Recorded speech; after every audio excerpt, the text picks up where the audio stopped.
बाबा साहब ने पेपर पढ़ते पढ़ते उसको पेपर को हटाया। बाबा साहब ने देखा कि वो कलेक्टर बेटा, वो कलेक्टर बच्चा मुझे मिलने के लिए आया है।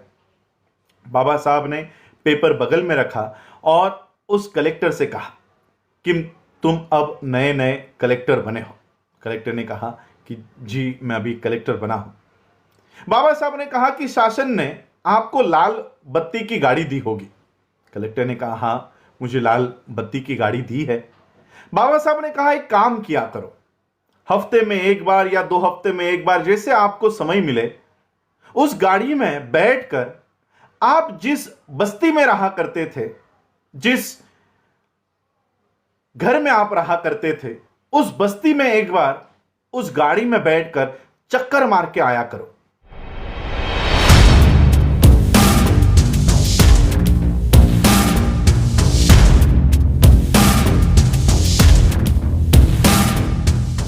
विश्व के सभी मेरे साथियों को राजरत्न अम्बेडकर की ओर से जय भीम, नमो बुद्धाय। द अनटोल्ड अम्बेडकर के 10वें भाग में आप सभी लोगों का स्वागत है।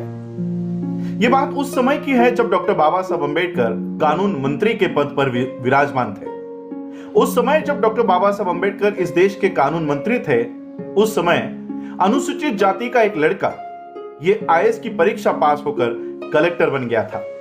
बाबा साहब को इस बात का पता चला। बाबा साहब को पता चला कि हमारे समाज का एक लड़का आईएएस परीक्षा पास होकर कलेक्टर बन गया है। बाबा साहब को इस बात पर गर्व हुआ, अभिमान महसूस हुआ।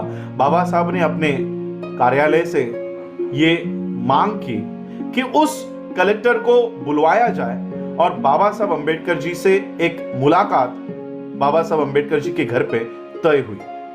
इस कलेक्टर को यह संदेशा बाबा साहब अम्बेडकर जी के कार्यालय से मिला कि बाबा साहब उनसे मिलना चाहते हैं। अब उस कलेक्टर को यह लगने लग गया कि बाबा साहब कानून मंत्री है और कानून मंत्री ने मुझे बुलाया है, शायद इनको मुझसे कुछ चंदा चाहिए होगा, कुछ थैली चाहिए होगी। यह कलेक्टर इस आशा से बाबा साहब अम्बेडकर जी को मिलने गया कि बाबा साहब को शायद मुझसे कुछ चाहिए। बाबा साहब अपने घर पे दिल्ली के अलीपुर रोड के बंगलों पर पेपर पढ़ते हुए बैठे हुए थे। यह कलेक्टर उस समय बाबा साहब से मिलने आया। बाबा साहब ने पेपर पढ़ते पढ़ते उसको पेपर को हटाया। बाबा साहब ने देखा कि वो कलेक्टर बेटा, वो कलेक्टर बच्चा मुझे मिलने के लिए आया है। बाबा साहब ने पेपर बगल में रखा और उस कलेक्टर से कहा कि तुम अब नए नए कलेक्टर बने हो। कलेक्टर ने कहा कि जी मैं अभी कलेक्टर बना हूं। बाबा साहब ने कहा कि शासन ने आपको लाल बत्ती की गाड़ी दी होगी। कलेक्टर ने कहा हाँ मुझे लाल बत्ती की गाड़ी दी है।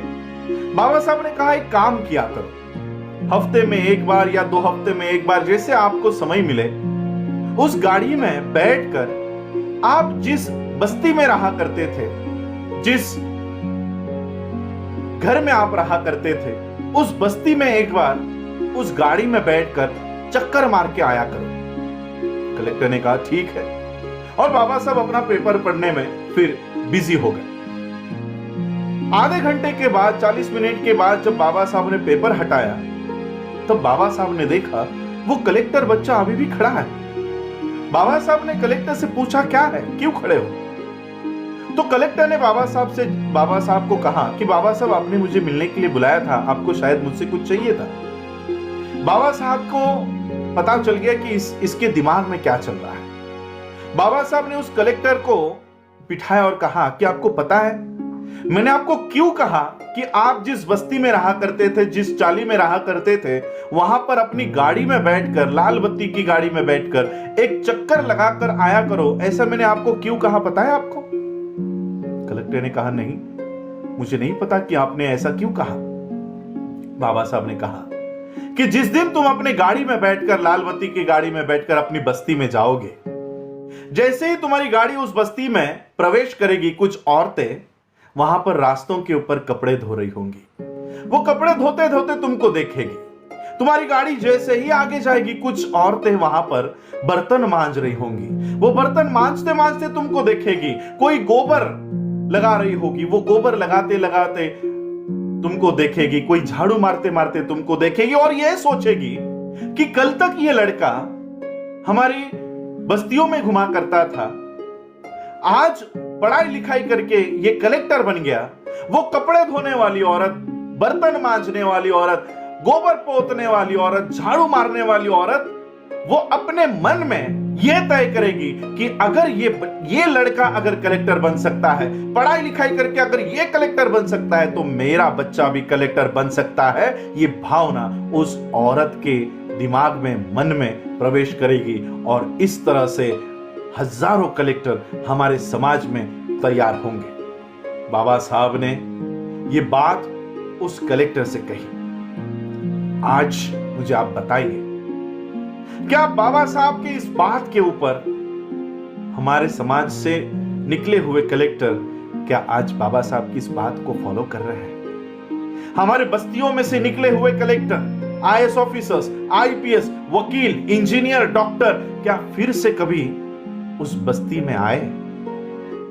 बाबा साहब ने हम लोगों को जो शिक्षा का अधिकार दिया है, यह शिक्षा का अधिकार अपने परिवार के लिए नहीं दिया है। बाबा साहब ने इस शिक्षा का अधिकार अपने समाज का उत्थान करने के लिए दिया है और इसलिए बाबा साहब अंबेडकर जी के इस शिक्षा के अधिकार को प्राप्त करके जो लोग उस शिक्षा को अधिकार के प्राप्त करने के बाद अपने अपनी नौकरियों में और अपने अपने घरों में अगर जो कोई भी खुश होकर अपने परिवार तक सीमित इस शिक्षा का उपयोग कर रहा है, तो वो बाबा साहब अंबेडकर जी का बहुत बड़ा दोषी है। और इसलिए बाबा साहब अंबेडकर जी ने कहा कि यह शिक्षा का अधिकार तुम्हारे परिवार के लिए नहीं है, यह तुम्हारे समाज के उत्थान के लिए है।